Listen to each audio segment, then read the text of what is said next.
aumentamos a... Cara, esse negócio não acontece sempre, não. Não. Nunca aconteceu. Nunca aconteceu, cara. Nunca aconteceu. É foda. Em cara. é mesmo? podcast externo, não. Você- Só os nossos. É. Interessante. Então vocês são os 3 mosqueteiros das finanças primo-riquenses. É isso aí. Como que é? Quanto tempo você tá lá com o pessoal? Tô 1 ano. E como que você chegou nesse rolê? Cara, eu conheço o Thiago desde 2017. A gente, se conheceu num evento. A gente foi palestrar no TEDx Santos. E aí eu fui palestrar, ele também, a gente se conheceu lá. Eu trabalhava... Cara, eu era CLT, cara, na época. Eu trabalhava num projeto social do Neymar. Não, da hora. Lá na Praia Grande, Instituto Projeto Neymar Júnior. Foi muito legal a experiência. Mas eu, uma vontade tremenda de empreender. Venho do esporte, né? Tive uma carreira como nadador muito boa. E encontrei o Thiago numa palestra, a gente se conheceu lá, palestramos, rolou uma sinergia violenta. Aí, 2 dias depois, eu morava em Santos, ele falou, cara, sobe aqui para Sampa, né? Porque quem mora em Santos sobe para São Paulo, que eu vou apresentar uma ideia aqui, ver se você topa. E era o Código da Riqueza.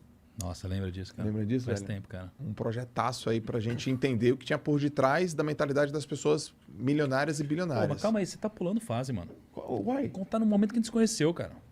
Não, mas é legal você ter Deixa eu contar a essa tua parte impressão que foi, Essa foi parte, irada. cara. Foi assim, ó. Porra, eu nunca tinha falado muito no palco, sabe? Há um tempo atrás. E aí eu fui dar uma das minhas primeiras palestras e foi num TEDx. Manja, aquele evento legal. E aí nesse evento, eu lembro que eu palestrei cedinho. E aí a gente foi almoçar depois, os palestrantes. E aí tinha um cara na mesa que não tinha palestrado ainda. Que era esse cara aqui. E aí, todo mundo pediu, era um bar em Santos, a gente pediu cerveja, pediu, sei lá, parmegiana, pediu um monte de coisa. E aí esse cara aqui pegou e pediu uma salada, mano. Aí todo mundo olhou, eu falei, por que você pediu uma salada, cara? Aí ele falou, não, cara, é porque eu ainda não palestrei, então eu tenho que manter o foco. Eu falei, caraca, o cara tem que manter... Que loucura esse negócio, né? Eu nunca tinha ouvido um negócio desse, né? Comida tira o foco, cara? Como assim, cara? Não, que o tipo de comida que a galera tava comendo ia deixar os caras preguiçosão. Pesadão, né? mas Pesadão. total. Depois se eu como um hambúrguerzão, fico Muito, sono. velho. E aí, o que aconteceu? Aí eu falei, nossa, que negócio diferente. Ele comeu a saladinha, todo mundo se divertindo, não sei o que lá. E aí ele falou, vou palestrar logo depois do almoço. Eu ia voltar de táxi antes, eu falei, eu vou ficar aqui para te assistir. Aí eu fiquei para assistir ele. Só que o meu táxi chegou antes, ele estava entrando no palco, o meu táxi ficou meio que esperando, eu fiquei assistindo do fundo do salão, e com a portinha semi-aberta, ele palestrando. E o TED são palestras de mais ou menos 15 minutos. Não mais do que isso, né? E aí ele palestrou, eu falei, caraca, eu nunca vi um cara palestrando desse jeito, velho. Foi a palestra mais bizarra que eu já tinha visto na minha vida, assim. Eu falei, nunca vi um palestrante melhor que esse cara.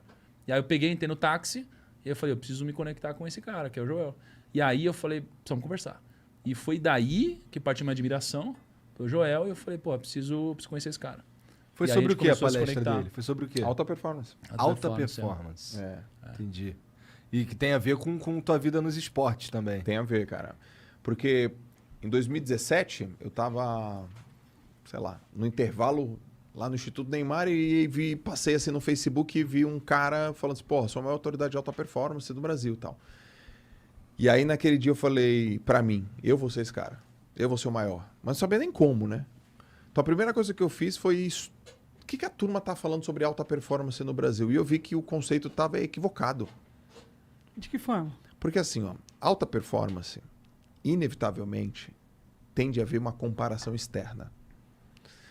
E aí o cara falava assim, se você for alinhado, tiver seus objetivos claros, se você for um cara produtivo, se você souber fazer, sei lá, seus planejamentos de maneira específica, você vai estar em alta performance.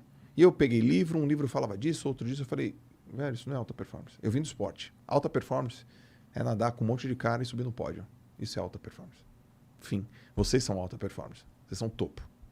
Então, eu falei, cara, isso não é alta performance, é auto performance. E aí eu vi que não tinha esse termo, eu comecei a trabalhar. Falei, gente, não confunda alta com alto. E eu trouxe uma reflexão diferente do mundo esportivo e fiz um paralelo para o mundo profissional. Que imagino que tem uma boa conexão, porque Pra os dois cacete, são mano. altamente competitivos, né? Pra cacete, tem muitos paralelos. Assim. Então você vai pegar, por exemplo, os maiores empresários, os caras, praticam esporte. Aí você vai olhar o esporte dos caras, é esporte de longa duração. Aí você vai no triatlon, os caras vão pro Ironman. Os caras têm uma mentalidade muito, muito sinérgica entre esporte e negócio. Aí eu comecei a falar sobre esse assunto. Cara, era matéria verde, né, meu? Ninguém falava sobre esse assunto, né? Ninguém falava disso daí. Ninguém falava. E aí eu fui falando, mas eu falava com uma retórica da minha história como atleta. Eu fui professor universitário há 11 anos, então tenho habilidade com didática. Foram vários componentes, né? Caralho, Então, tu deu aula de quê? eu me formei em educação física, aí eu comecei dando aula de atividades aquáticas. Eu não curtia muito, porque eu achava uma bosta. Meu professor de natação. Mas eu era muito bom, e ainda sou, né, em análise de movimento. Eu virei professor de biomecânica. Da hora. Caralho, cara, me desculpa, mas tu tem quantos anos? Eu tenho 40. Tu tem 40 anos? Aí, ó. Fica tomando esses negócios. Eu tenho Caralho! 40. 40 anos, cara. Nossa senhora, tá bom, cara. Parabéns. Parabéns aí. Parabéns. Tá mentindo, tem que ver do caralho. Ele falou que deu 11 anos de aula, porra. E antes disso o cara foi atleta e blá blá blá. Caralho, legal. Cara. Então eu fui atleta, professor universitário, tudo ao mesmo tempo, né?